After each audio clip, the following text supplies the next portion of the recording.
Hi, I'm Warren Zenna, founder and CEO of the CRO Collective, and welcome to the CRO Spotlight podcast. This show is focused exclusively on the success of chief revenue officers. Each week, we have an open, frank, and free-form conversation with top experts in the revenue space about the CRO role and its critical impact on B2B businesses.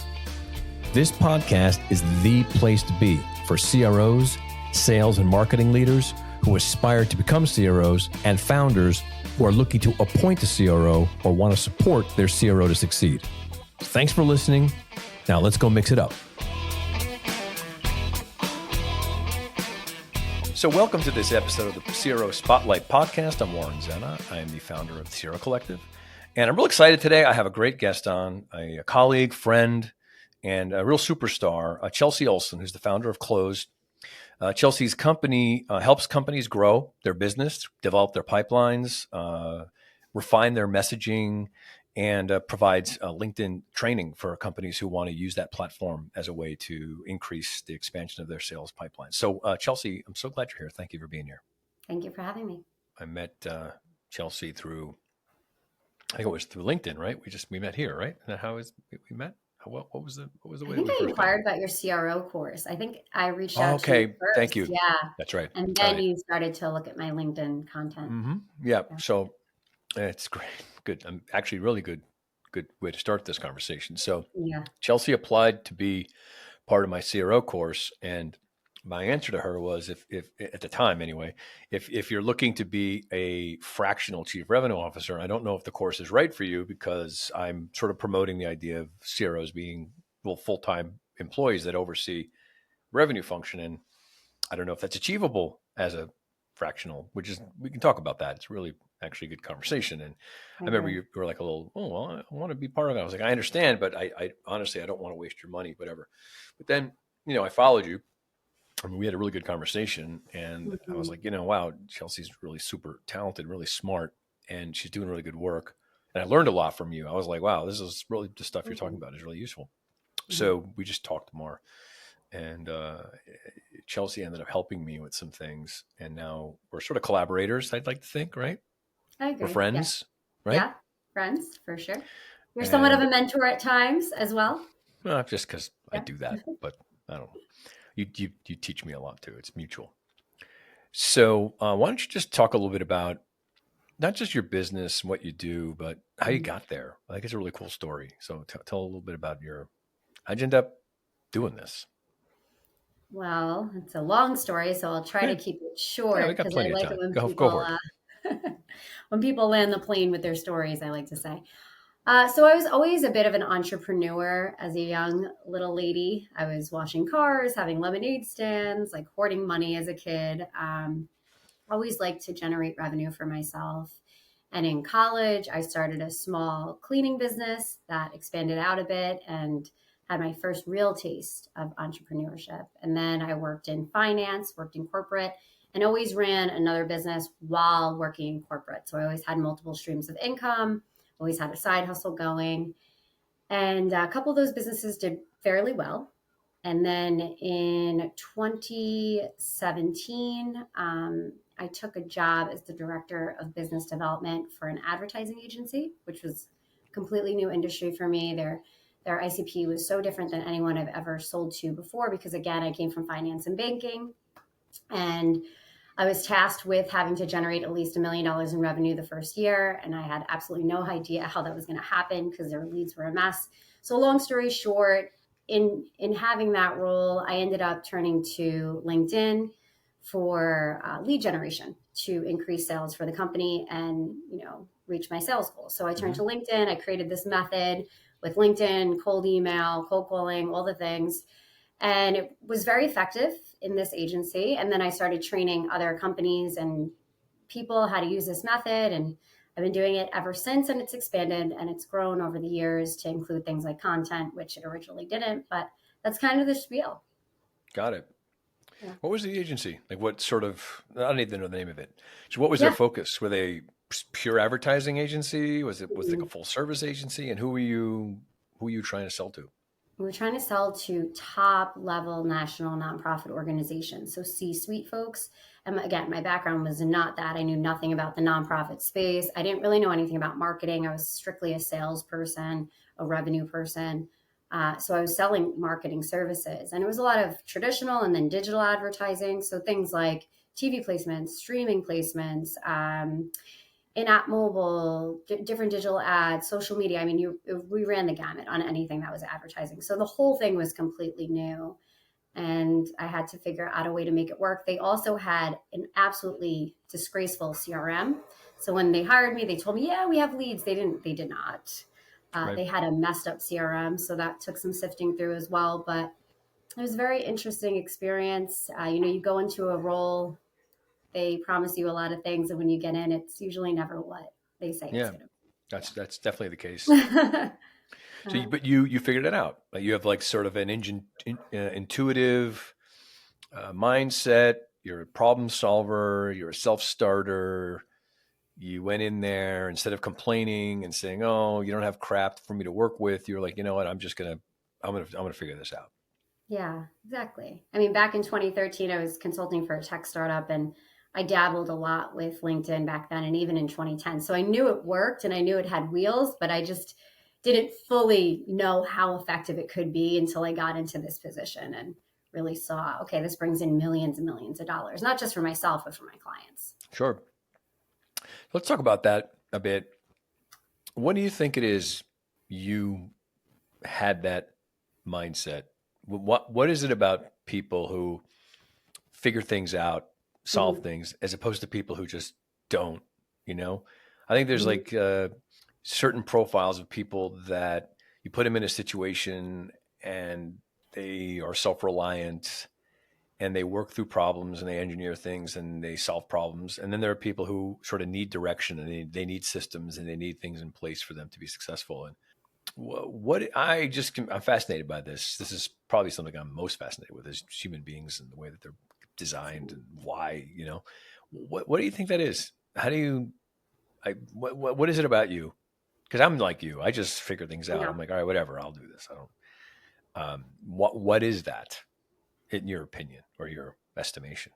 I don't know if I should say this publicly. Go ahead.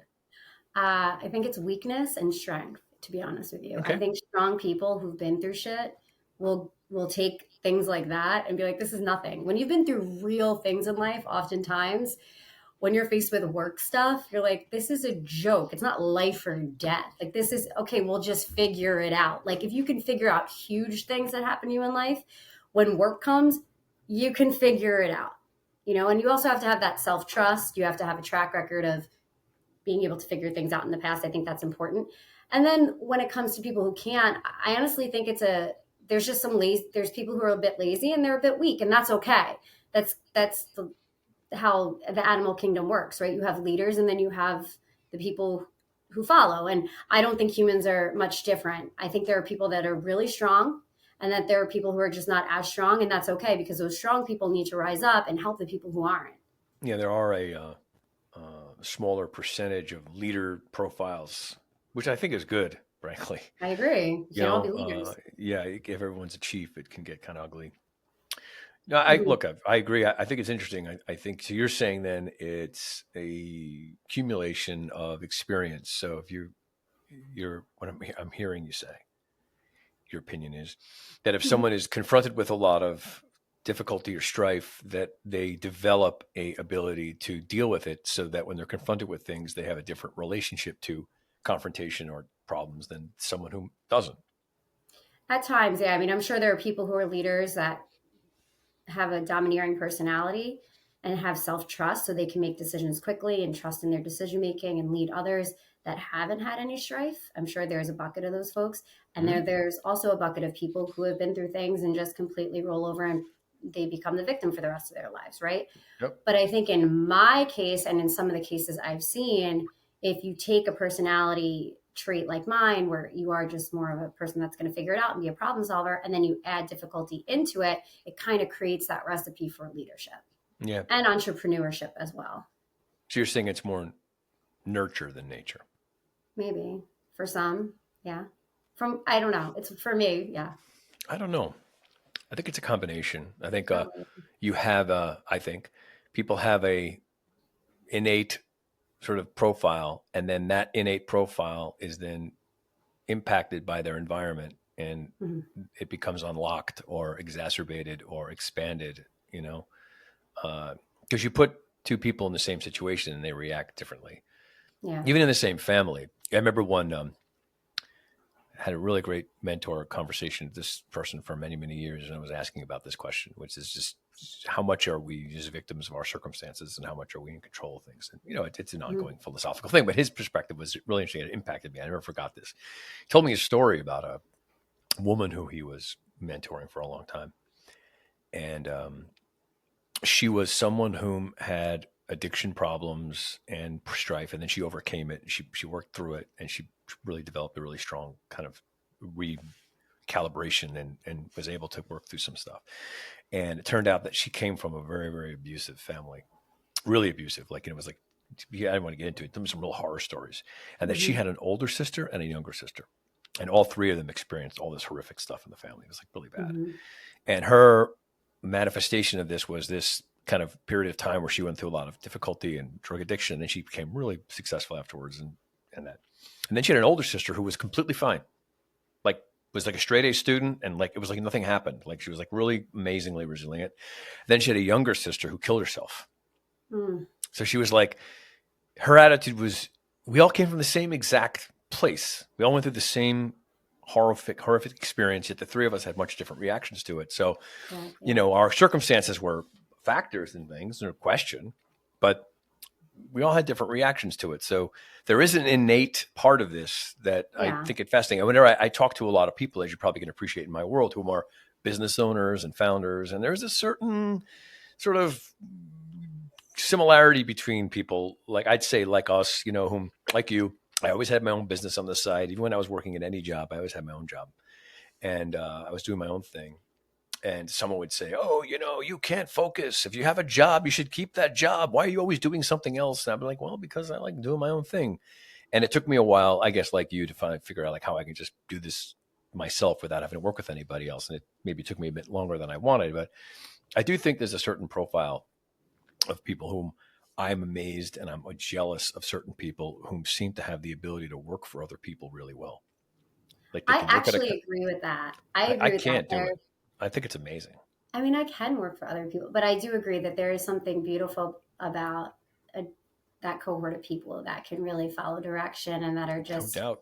so easily assimilated into every Yep. situation, super empathetic. Like these are all beautiful things. I don't think one's better I agree. There than the isn't. In fact, I think I feel other. cursed a lot of the time, to be straight, because I've had a lot of jobs and I've had some that were really successful, but most of them weren't. Mainly because I just had to learn over time, kind of develop a more clear understanding of my personality. That I'm sort of my design, if you will, is more to be working, you know, in a different manner, right?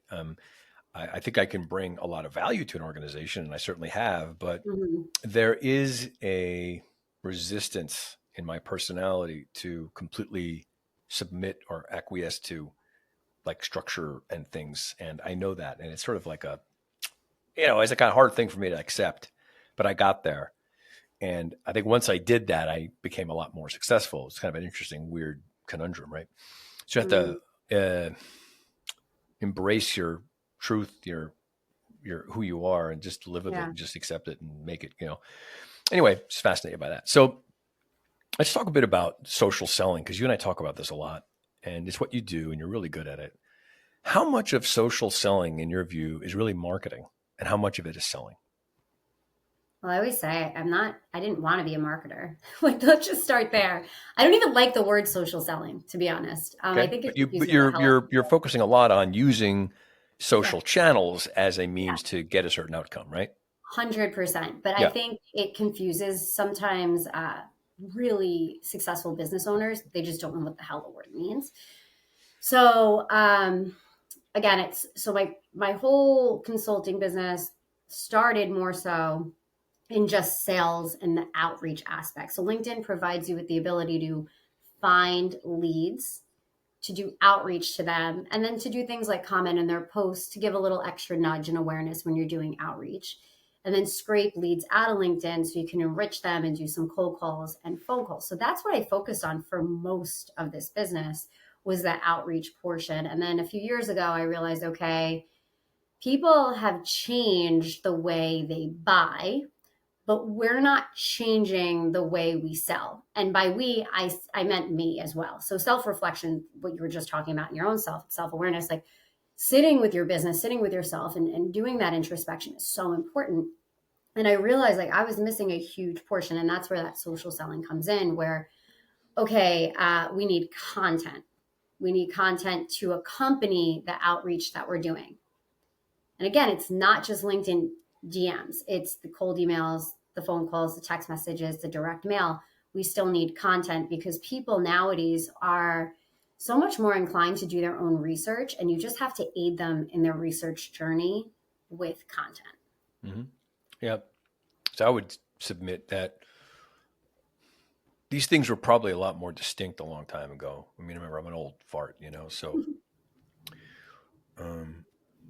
when I used to sell when I was, in my 20s and 30s, we didn't have any technologies really. We had some, but not like with this. It was pretty much just, a piece of paper and whatever. And so it was real selling. I mean, it was purely, I was getting on the phone or I was getting in front of people, and it was a sales process. And it wasn't until when the ability or the enablement occurred where I could now also act as like my own marketing department.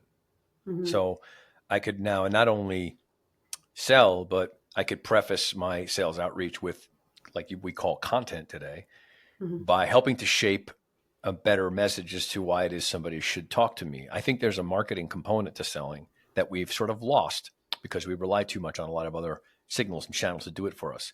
I think the best salespeople are really good marketers. They know how to sort of create a compelling reason why it is we should talk to each other. In fact, I would even go to say, someone says to me, a great salesperson knows how to craft really good emails and knows how to write the right way to get someone on the phone. I think that's a marketing skill, not a sales skill, because I'm communicating value through language and maybe even imagery or imagination. Sales skills, in my view, are the point at which we're starting to talk to each other and the engagement is occurring, and I know how to listen and communicate with somebody. So I don't know. I'm curious to know what your thoughts are. If there's some degree of there's a marriage between the two. Yeah, for me, like sales to me is anything that drives revenue, that brings in deals. So I guess in my mind, I don't separate marketing out as much. I look at marketing and sales and not so much in silos anymore. They're kind of combined nowadays. Just going back to this philosophy of, okay, people need to do their own research. So when we're doing the sales things, right, like those cold calls, the emails, all of that, the messages on LinkedIn, what we're really doing is shaking them and getting their attention. We're trying to gain awareness. So sales outreach is almost marketing in a sense. It's top of the funnel. You're getting their attention. They're typically not going to just get on a call with you. So you get their attention, then you bring them because they'll naturally go to your LinkedIn page and see who the hell is this person that's reaching out to me. And when they land there, then now they're back to marketing. So it's like sales, marketing, right? Now they're on content. They're looking at what's there. They're doing their own research. They're checking out business pages, websites, things like that. And they're making up their own minds. They're 70% through their buying decision before they ever get on the phone with a sales rep. But once they feel like, okay, I was able to have enough information in front of me to make a decision, now we'll go meet with a rep. Now we're back to sales. So it's kind of doing this weird circle where it used to not, because I was like you. I mean, I am fairly young, but in 2004, people didn't have cell phones like they do now.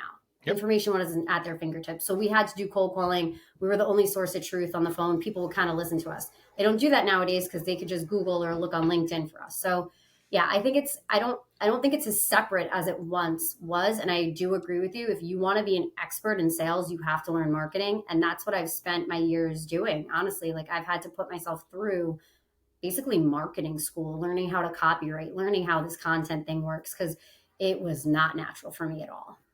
Interesting. So you had to kind of self-teach.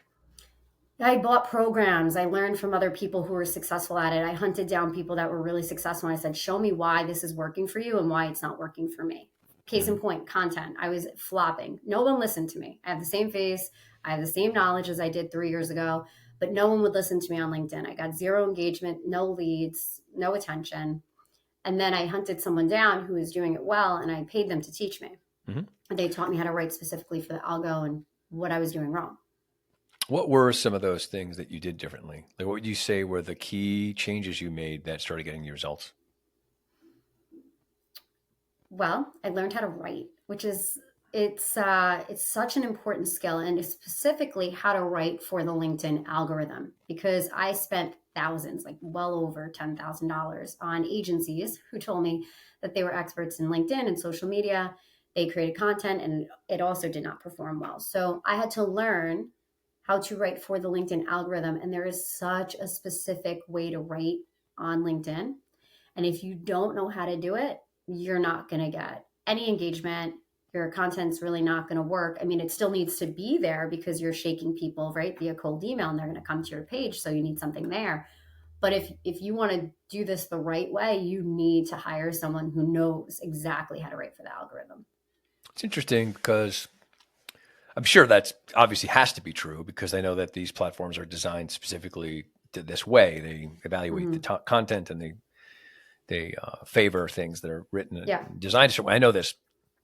And the agency that I operate is all doing this with Google, so it's similar to sort of principles. But there's another thing that's interesting to me, though.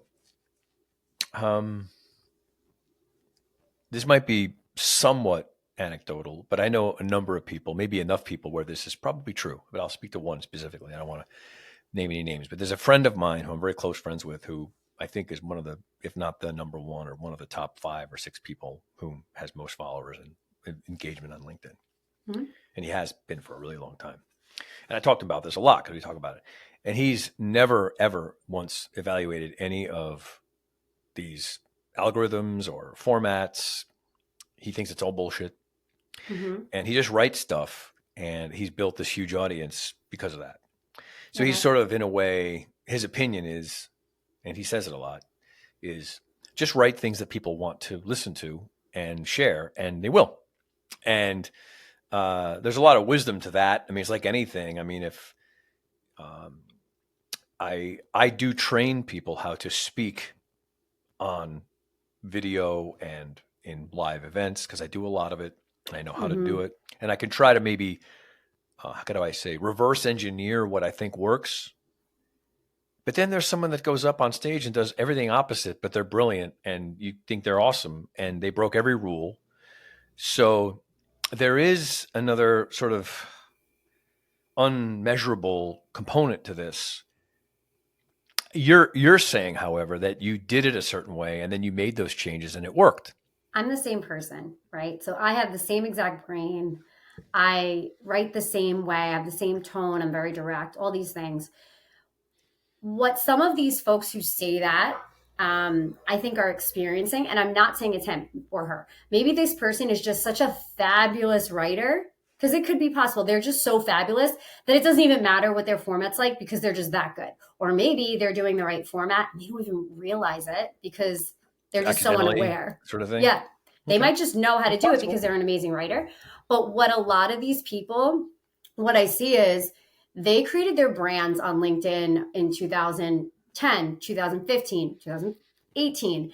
And it was different back then. I just met with a guy, Morgan Ingram, wonderful man. You should go check out his content. He does some great things on LinkedIn. And we were chatting. He's younger than me. And I'm like, how did you, like, why are you so successful? Why do you have all these followers? And he told me, like, he was creating content back in 2017, 2018, but he wasn't doing all the right things. He was just creating video, and he was sharing about how easy it was back then. And I'm sitting there kicking myself in the butt because I back then was so focused on outreach and sales and driving revenue through outreach and building out sales systems. I didn't stop for a second to just be like, let me post something on LinkedIn. I posted, I had YouTube and an Instagram, more personal life, but he just started posting back then. And because it was that time period, he excelled. So some of it actually is timing. True. I think that's probably if you're telling me 5 or 6 years ago, yeah, I'm thinking if I tried doing what I did 7 years, let's say in 2010, when I first started using LinkedIn for outreach, if I was creating content for the past 14 years instead of just sales, I would I probably would be way cooler than I am now. Well, you're pretty damn cool. Come on. So No I hot, get, I but think that's actually a really, really actually yeah, very, very good point. I think you're right. I do think that, and I know this because I'm obviously I'm in the world like you, that the algorithms and these platforms have gone through so many changes that they yeah, changed so much of them that things that might have worked organically 4 or 5 years ago all of a sudden don't anymore. I hear people complaining about this all the time. And so I think that's probably really valid because this person I'm speaking about started doing this a long time ago. But yeah. anyway, it's an interesting topic because I think like everyone's trying to crack this, everyone's trying to figure this out, and I'm curious to know what your thoughts are on how the future or the how LinkedIn is going to continue because it works for me, right? I built my entire Hmm. business on LinkedIn. I did it Yeah. accidentally. I didn't take any lesson from anybody. I didn't do one LinkedIn school. Matter of fact, you're the first person that I ever spoke to about actually looking at things. You brought up a number of things to me that I didn't think about that I was like, oh shit, probably should have known that. But Hmm. I just did it just sort of figuring it out and Hmm. whatever. I just did a lot of trial and error. And I too probably wasted a number of years, but it got me so far. I mean, I have a lot more to go. But what I mean is, to me, it seems like, is there sort of a bit of overkill or overload? Is LinkedIn becoming too crowded? Is there going to be another B2B engagement platform that's going to supersede that? Where do you think the future is? Is LinkedIn going to continue to be a place where people can continue to grow their businesses, or has it sort of reached its peak? Well, I don't have a crystal ball, but Sure. I will say I don't think it's reached its peak. Okay. A lot of businesses are not leveraging LinkedIn appropriately. They're kind of two steps behind. And what I mean by that is they're just now getting into the AI and automation, the cold email automation outbound campaigns. Mm-hmm. A lot of these companies, they're not even thinking about LinkedIn. So they're where I was 4 5 years ago. Hmm. And people really do need to catch up because even if, let's just say, make the argument that it's too saturated, the DMs are dead, you Yeah, can't I do would it say they're dead. anymore. They're dead. Let's just pretend they're not because I have All so right. many good conversations with Great. founders. Let's keep But talking. but Yeah.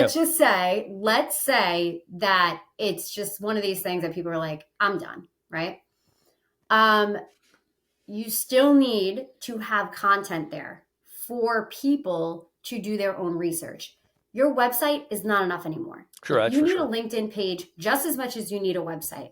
And you need a place to house different types of content. So long form content, video content, articles, case studies, short form, anything, right? We need like quick witty posts and then we need the long ones. So all of that needs to be housed on LinkedIn, not a Mm-hmm. website. And for B2B, that's where it's going to go. It's not going to go on Instagram. It's not going to go on TikTok. Like it's just not.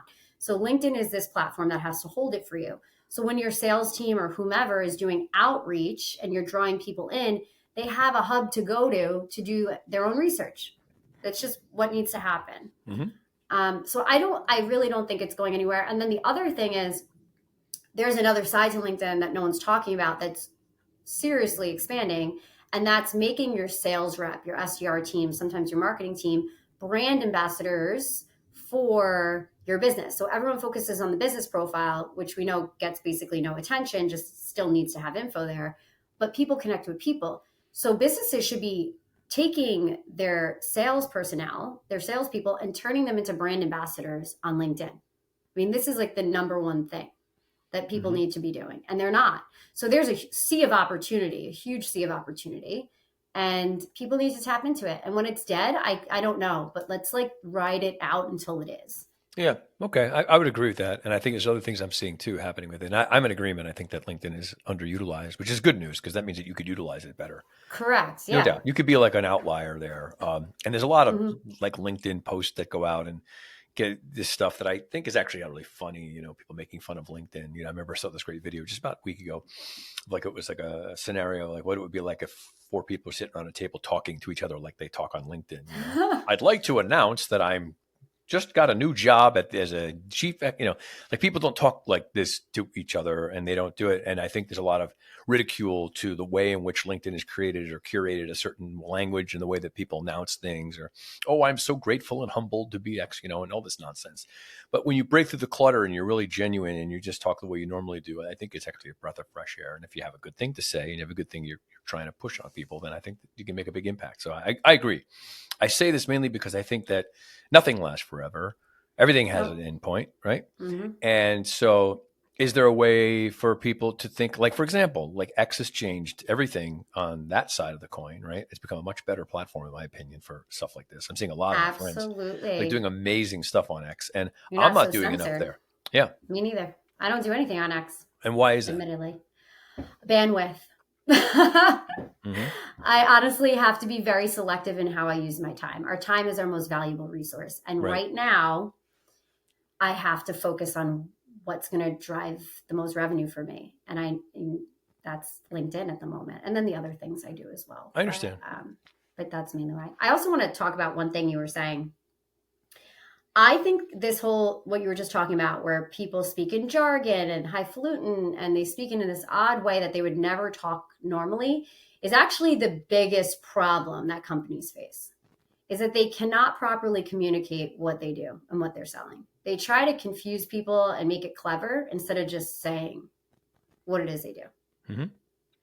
And yes, LinkedIn is reflective of that, but across the board, this is a problem I see with every single company that's not meeting its sales goals. They have weird headlines, weird taglines, weird elevator pitches, weird value props. They don't just say what they do. Yep. So I think people in general need to communicate at a 5th to 6th grade reading level. They need to stop confusing the hell out of people, because confusion kills deals, and be more clear and speak the way they normally speak to like a stranger that's sitting next to them on a train, in all means of communication with their business. Yeah. Well, I agree. And, it's one of the things that we help people with, but I want to tell you a story. It's interesting. So, one of the, I don't know, did you see something I put it on LinkedIn? Like, it was the biggest, probably the most viral thing I did on LinkedIn. It was only like about a month ago, less. It was a image that I saw of someone who has to make a choice between destroying their dream or not renewing their URL that they bought. Right. So how many URLs have I bought? I've bought like, hundreds of them that I thought some great idea I had, and I just never did anything with it. And instead I get a renewal in the inbox. I'm like, do I give this up or renew? It was just funny. A lot of people, I have like so many people wrote and reposted this thing. And I thought about it. I was like, why is that? And it's because, we've got a lot of people who have this sort of notion of things I want to do and they don't do. But one of the things that I wanted to do, and one of the things that I haven't renewed, is exactly this. I created an idea, which I started, I never finished, called the Boca Test. TheBocaTest.com. Someone will probably buy it now. And what it is, my mom, who's not with us anymore, but my parents lived in Boca Raton. I used to go down there all the time, and I would sometimes hang out with my mom and her friends. They're all like, in their like late 80s and stuff. And inevitably, your mother always asks you what you do. You've been her son for, 60 years, and she wants to know what you do for a living. And you got to explain it to her in a way she understands it. Because it's not, what we do is not easy. Yeah. So I thought, it has to pass the Boca test. If I can go and sit down at a mahjong game with my mother and her friends, and they can all understand what I do for a living, well, then I'm successful, because they should be able to understand it. I love that. So I created this thing called the Boca test, which is like basically what I was going to do, and I should do it. Maybe you and I can do it together. It's a really cool idea, is to get a bunch of women and men from Boca who are in their 90s or 80s and have them listen to a pitch. And if you can get them to understand it, well, then you pass the Boca test. And it would be really fun, cool marketing thing to show like how, aside from it being really fun, a lot of people would probably want to watch that, but also be a way for us to teach people how to make sure that someone whom is not as sophisticated, doesn't understand things, that you have to distill down your language so that they can understand it. And it's self-evident. They can say, yes, I get it, or no, I don't. There's no way to fudge it and say, well, they just don't get it. They don't understand it. So anyway, and I agree. I think that the main problem we see is I go to websites, you go to websites. I'm like, what did this company do? Like, I don't understand what they do. It has this Yeah. weird phrase and some like Uh-huh. bubble and like a design of a thing and like some sort of Yep. engine. And it's like, oh, what? And I mainly what I'm seeing happening is that it's because they have the wrong people in charge of the message, which is usually an engineer or someone who built the product who they're trying to tell their friend who's also an engineer. Of course, they're going to Mm-hmm. understand each other, you know? So I think it's an interesting problem. And I'm curious, how do you help people with that? So you've got someone who's working with you. What's the way that this might be a launching pad for another part of the topic here, which is Mm-hmm. what's the methodology that you're using when someone engages Chelsea and your organization in an engagement? What's the way that you get them from point A to point B? I love this question. And I have a similar methodology because I have a 10-year-old. And when I talk to people, I say, explain your business to me like I'm 10 years old. And they're like, it's like, Yeah. and this isn't just a SaaS issue or a tech issue. I see this even with This is marketing agencies, like they're web any company. developers. Yeah, they can be a website developer and they're like, we imagine dreams. And I'm like, Yeah, no, you don't. You make websites. Like, cut the shit. I love it. It's So great. what I do is I actually have them, well, first we do a brainstorming session with key stakeholders. And we try to get somewhere. We usually don't because everybody's caught in their own perspective and they can't get outside themselves.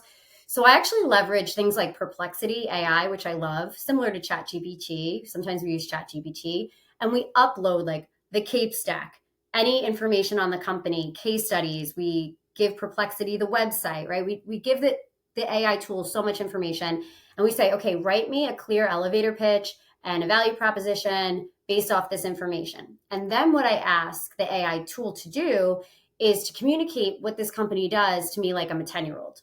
So then it really simplifies it and dumbs it down. And once it does that, we can start having a normal conversation with the team. Before I go through this practice, I usually can't get it out of them. And one thing they always say to me is, well, my ICP is so sophisticated, they know what this means. And I'm like, no, your ICP is so burnt out, bombarded with messages, and they don't have time for your confusing nonsense. So they don't know what you're saying, and we need to fix it. That's truly how I feel. So I say it nicer than that, but this is the methodology, and we get it to a Boca test essentially. Maybe I should call it the Boca test from now on. It's more of Maybe. like a kid test, Okay. Yeah. Yeah.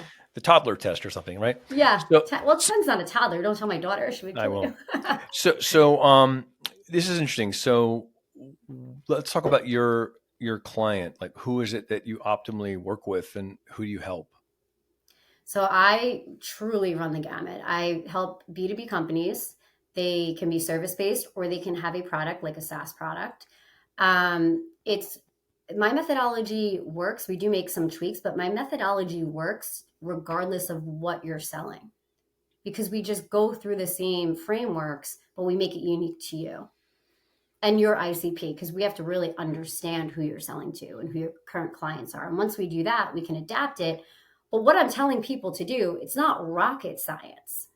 You need to create content. You need to help people in their research journey. You need to do outreach. You need proper leads. Our messaging can't be a mess.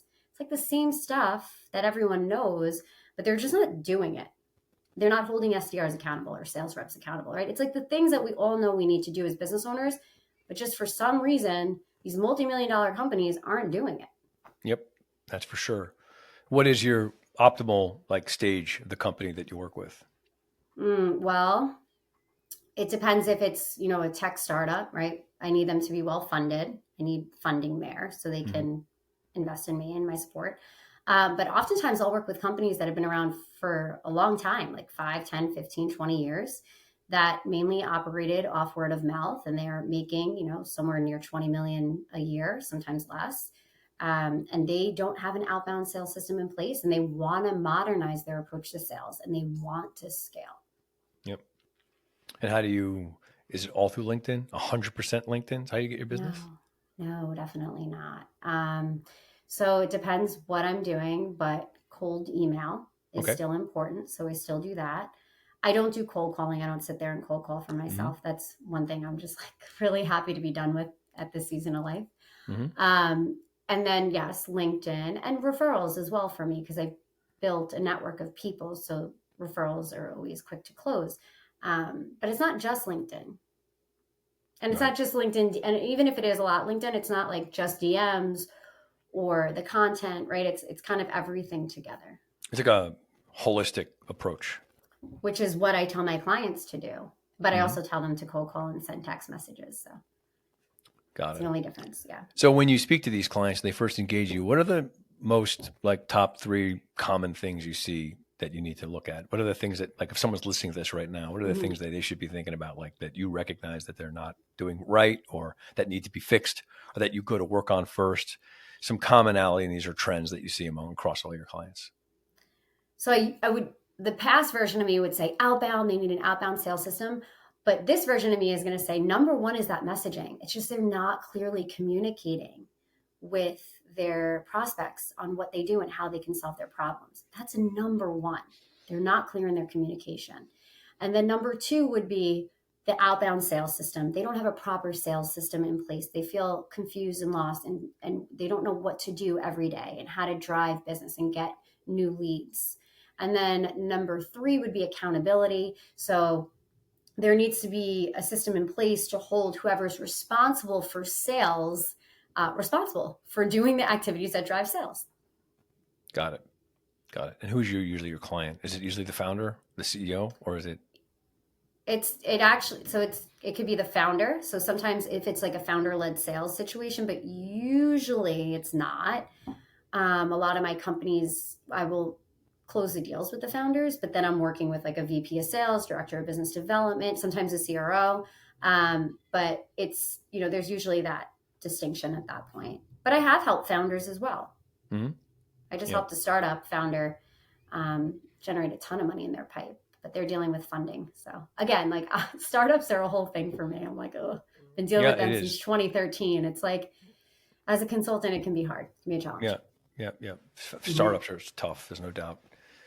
Well, so interesting. So, what's next for you? Like, what's going on for you now? Like, what's on your horizon? Like in your business, you thinking of anything, doing anything new? Have you developed any different additions to your way of operating, or are you going to market yourself? Are there any new things that you're working on? What's next for your organization? That's a good question. I have created a community on School, which is about to launch in a couple days, because I Hmm. wanted to make a free training program for people. I wanted people to get my support, even if they can't afford to work with me. That was really important. And on LinkedIn, I was providing free trainings and information, but it's piecemealed. So I wanted one full course where people could come in and learn, as much as they can in a short period of time from me. And then this community is also going to be a safe space for people to ask questions. I'm going to put weekly learnings in there. So that's going to be really cool. Hmm. It's also a space for, let's say an SDR team. They can come check out kind of this perspective I have on how LinkedIn should be a part of their day and a part of their sales strategy. So that's kind of new. And I definitely want to lean more into educating companies on exactly like how a system should be built and how to incorporate LinkedIn. Again, it's not the whole puzzle, but it is a piece a lot are missing. So definitely more on like just educating companies so they can make their lives easier and they could drive revenue. Hmm. And do you see this, what you're doing, that particular initiative, which is sounds really cool, by the way, as a marketing initiative on your part? Is that how you define that? I don't.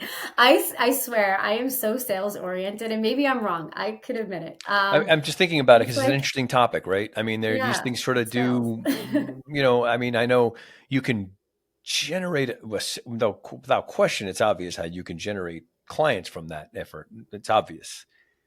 But is the or context of it is about driving awareness about yourself to people, or is it more Hmm. selling to people? If you look at it from a disciplinary perspective. Top of the funnel. So it's awareness. Got it. I think But so. anything that is going to bring in a new customer and close a deal, still sales.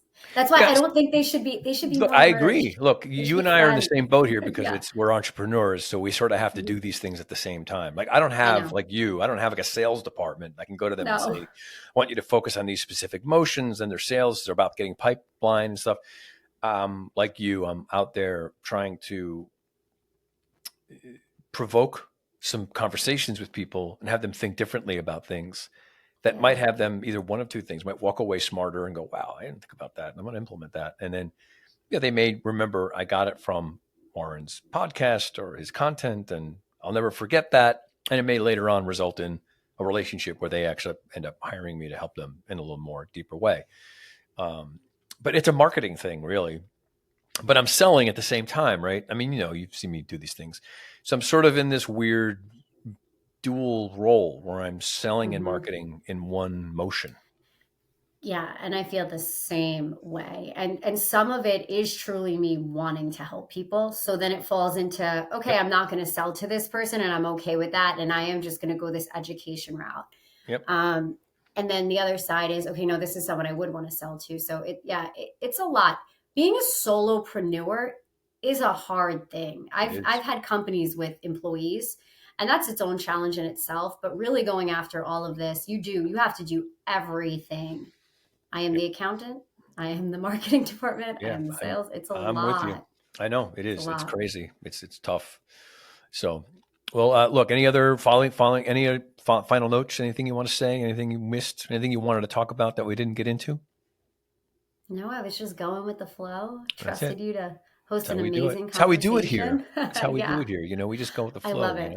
I know. I love doing podcasts that aren't scripted or have pre-questions. Like I don't run mine like that. So I do LinkedIn Lives, little podcasts. Yep. About every 2 weeks. And I'm the same way. I'm like, let's just talk.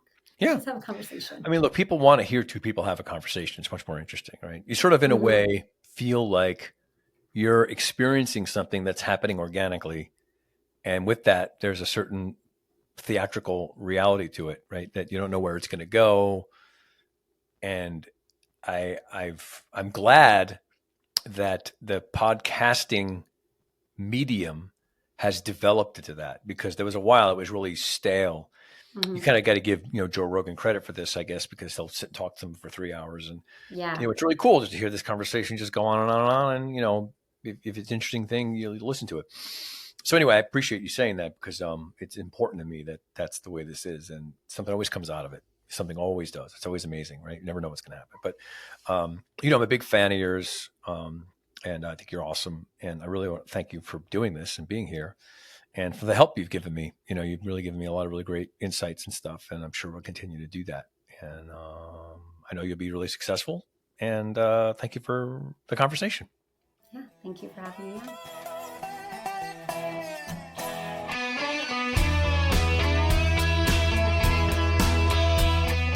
Thank you for listening to the CRO Spotlight podcast.